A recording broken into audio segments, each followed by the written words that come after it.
నమస్తే, welcome to our channel. నేను మీ పద్మావతి. ఈ రోజు మనతో పాటు NRG vastu expert, astro numerologist and psychologist Domala Nagendra గారు ఉన్నారు. మరి ఆయనతో మాట్లాడి ఈ మధ్య కాలంలో సూసైడ్ అటెంప్ట్స్ అనేవి చాలా ఎక్కువ అవుతున్నాయి.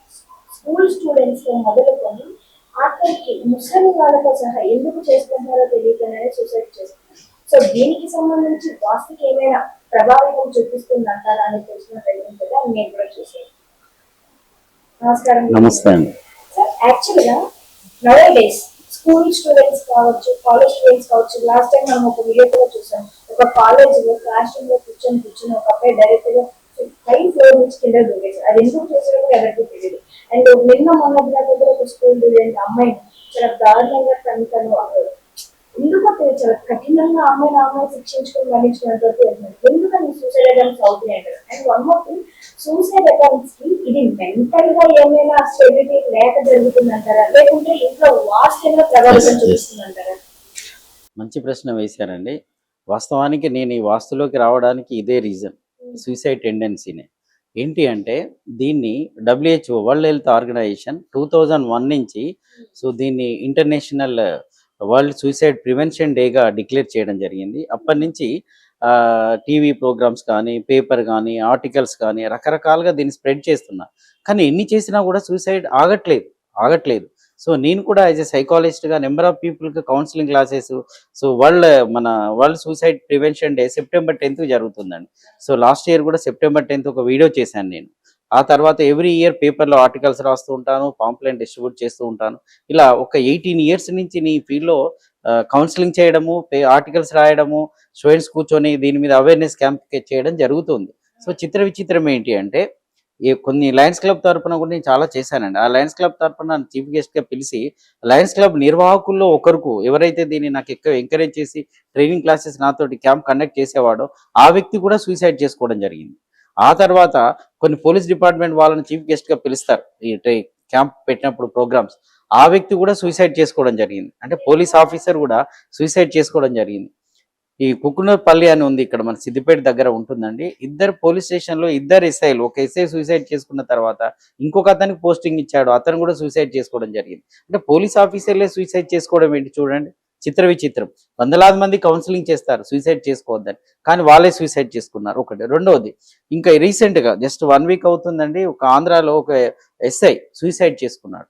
సో ఇట్లా నెంబర్ ఆఫ్ పీపుల్, అంటే దానికి పోలీస్ డిపార్ట్మెంట్ అని, జీనియస్ అని, ఆర్డినరీ అని, చిన్న వయసు అని, పెద్ద వయసు అని ఏమీ ఉండదండి. సో మనం ఎంత కౌన్సిలింగ్ చేసినా కూడా కొన్ని సందర్భాల్లో పని చేయదు. మరి ఇట్లా ప్రభావం ఎందుకు చూపుతుంది అంటే, నా పరిశోధనలో మన ఇంటి ప్రభావం మన సబ్కాన్షియస్ మైండ్ మీద ఎఫెక్ట్ చూపుతుందండి. మన ఇంటి ప్రభావం, మన ఇంట్లో ఉన్న ఉత్తర వాయువు డిఫెక్ట్ అంటారు దాన్ని. ఎప్పుడైతే ఉత్తరవాయువు డిఫెక్ట్ ఉంటుందో అది మన సబ్కాన్షియస్ మైండ్ మీద ప్రభావం చూపి మానసికంగా కుంగదీసి ఆత్మహత్య చేసుకునే విధంగా ప్రేరేపిస్తుంది. దాంట్లో ఆ సిచ్యువేషన్లో, ఆ రూమ్లో, ఆ గదిలో, ఆ ఇంట్లో నేనున్నా కూడా ఆత్మహత్య చేసుకుంటాను, డౌట్ ఏమాత్రం లేదు. ఎందుకు? నేను ఇంత స్ట్రాంగ్ కావచ్చు, ఇంత యాక్టివ్ ఉండొచ్చు, ఇంత షార్ప్ ఉండొచ్చు, కానీ ఆత్మహత్య చేసుకుంటాను. ఎందుకు అంటే నాకు ఆ పరిస్థితులు అలా కనబడతాయి, ఆ వాతావరణం అలా కనబడుతుంది, అక్కడ హ్యాంగ్ చేసుకోవాల్సిందే నేను.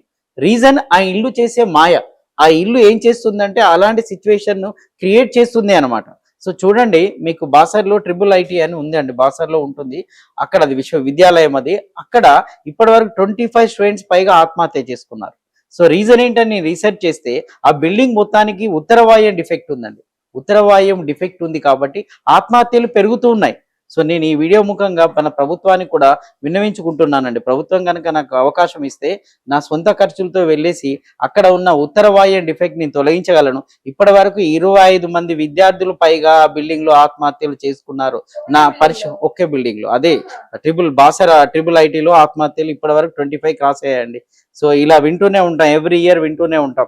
కారణం ఏంటి అంటే ఆ బిల్డింగ్ ఉత్తర వాయువు డిఫెక్ట్ ఉంది. ఆ ఉత్తర వాయువు డిఫెక్ట్ మూలంగా ఆత్మహత్యలు పెరుగుతూ ఉన్నాయి.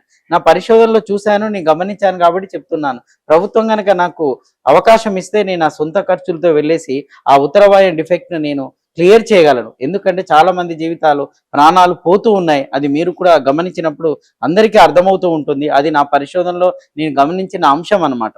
సో ఇలా ఎందుకు చేసుకుంటున్నారు? ఈ ఉత్తర వాయువు డిఫెక్ట్ ఎందుకు వస్తుంది అని అంటే దీంట్లో పలు కారణాలు ఉంటాయండి. ఒకటి ఏంటి అంటే ఉత్తరవాయం డ్యామేజ్, అంటే ఉత్తరవాయంలో ఇంట్లో అనుకోండి ఉత్తరవాయంలోనే సెప్టిక్ ఉండొచ్చు, లేదా ఉత్తరవాయం మెట్ల కింద బాత్రూమ్ ఉండొచ్చు, లేదా ఉత్తరవాయం మెట్లు గ్రౌండ్ నుంచి కాంపౌండ్ వాల్ పెరుగుతూ ఉండొచ్చు, లేదా ఉత్తరవాయము మెట్లు కాంపౌండ్ కలిసి ఉండొచ్చు, ముఖ్యంగా ఉత్తరవాయం వీధిపోటు ఉండొచ్చు, లేదా ఉత్తరవాయంలో హెవీ వెయిట్ పడి ఉండొచ్చు, చాలా బరువులు పడి ఉండొచ్చు. సో దాని ఉత్తరవాయం అంటే ముక్కండి, నోస్. సో నోస్, మన కరోనా టైంలో మాస్క్ పెట్టుకున్నాం అనుకోండి, ఊపిరి ఆడదు కదా, అలాంటి సంఘటనల సమస్యలతోటి సతమతం అవుతూ తను ఇబ్బంది పడుతూ ఉంటాడు. సో చూడండి, కొంతమంది ఆర్థిక ఇబ్బందులతో ఆత్మహత్య చేసుకోవచ్చు, అప్పుల పాలయ్యామని. సో అలాంటి వాతావరణాన్ని క్రియేట్ చేస్తుంది ఇల్లు. అప్పులు అందరికీ ఉంటాయండి, ప్రభుత్వానికి లేవా అప్పులు? కొందరు అప్పులు ఎందుకు చేస్తారు? ఎదుగుదలకు అప్పులు అవుతూ ఉంటాయి, ఇండస్ట్రీస్ పెట్టడానికి అప్పులు చేసుకుంటూ ఉంటారు కదా. కొంతమంది ఏమో వాళ్ళు తెచ్చుకున్న అప్పులు తీర్చలేక అవి గొయ్యిలాగా మారిపోతూ ఆత్మహత్యకు ప్రేరేపిస్తుంది, చనిపోవడం. కొంతమంది పిల్లలు చూడండి, నాన్న తిట్టాడనో అమ్మ తిట్టిందనో వెళ్ళేసి ఆత్మహత్య చేసుకుంటూ ఉంటారు. కొందరు ఇంట్లో నుంచి పారిపోతూ ఉంటారు. సో దీనికి కారణం ఏంటంటే ఇంట్లో ఉన్న ఉత్తరవాయమే. కొంతమంది పిల్లలు చూడండి, తల్లిదండ్రులకు వ్యతిరేకంగా తయారవుతూ ఉంటారు.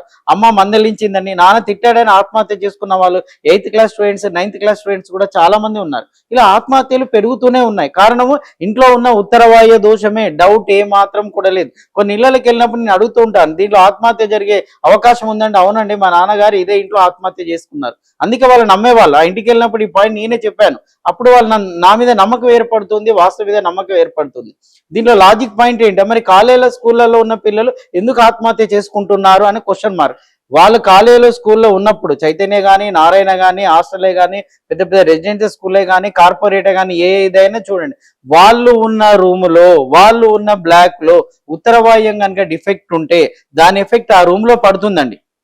దానివల్ల వాళ్ళకు ఆలోచన వస్తుంది. ఇప్పుడు ఒక 1000 మెంబర్స్ ఉన్నారనుకోండి, 100 మెంబర్స్ ఉన్నారనుకోండి, అందరు ఆత్మహత్య చేసుకోరు. ఏ రూమ్ లో అయితే ఉత్తరవాయం డిఫెక్ట్ ఉంటుందో, ఏ బ్లాక్ అయితే ఉత్తరవాయం ఎఫెక్ట్ ఉంటుందో, ఆ బ్లాక్ లో ఉన్న ఆ రూమ్ లో ఉన్న వాళ్ళే ఆత్మహత్య చేసుకుంటారు. మరీ పర్టికులర్ గా చెప్పాలి అంటే, మీ ఇంట్లో ఉత్తరవాయం డిఫెక్ట్ కనుక ఉంటే, మీ ఇంట్లో ఉత్తరవాయం డిఫెక్ట్ ఉంది, ఆ అమ్మాయి అబ్బాయి ఉంటున్న రూమ్ లో కూడా ఉత్తరవాయం డిఫెక్ట్ ఉంది, ఈ రెండు కలిసినప్పుడు పాయిజన్ ఎక్కువగా పెరుగుతుంది, అది సూసైడ్ కు దారి తీస్తూ ఉంటుంది. అందుకే ఏమంటారు, మీ ఇల్లును ఫస్ట్ సరి చేసుకున్నారనుకోండి, సరే వాళ్ళు అనుకోకుండా వెళ్ళిన రూమ్ లో కూడా అది ఉండొచ్చు, కానీ పాయిజన్ తక్కువ ఉంటుంది, నెగిటివిటీ తక్కువ ఉంటుంది. ఈ రెండు కలిసాయి అనుకోండి, నెగిటివిటీ ఎక్కువగా పెరిగి వాళ్ళ మైండ్ ను ప్రేరేపిస్తుంది. అందుకే చూడండి, అమ్మాయిలు అబ్బాయిలు చిన్నపిల్లలు కూడా ఆత్మహత్య కారణం ఏంటి అంటే వాళ్ళ ఇంట్లో ఉన్న నెగిటివిటీ, అంటే ఉత్తరవాయం డిఫెక్ట్.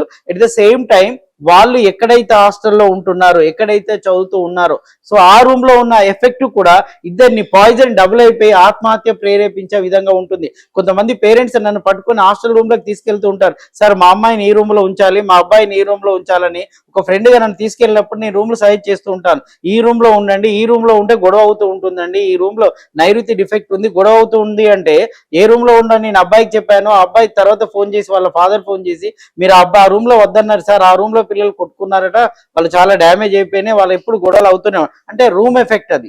సో ఇక్కడ కూడా మీరు